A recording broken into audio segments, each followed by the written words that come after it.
3 amazing facts about airplane.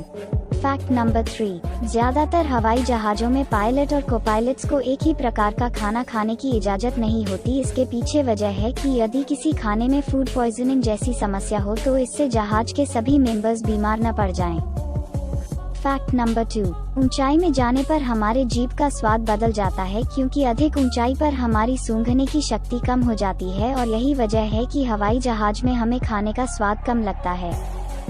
Fact number 1, दुर्घटना के समय विमान के पिछले हिस्से में बैठे व्यक्तियों की जान जाने का खतरा 40% तक कम होता है।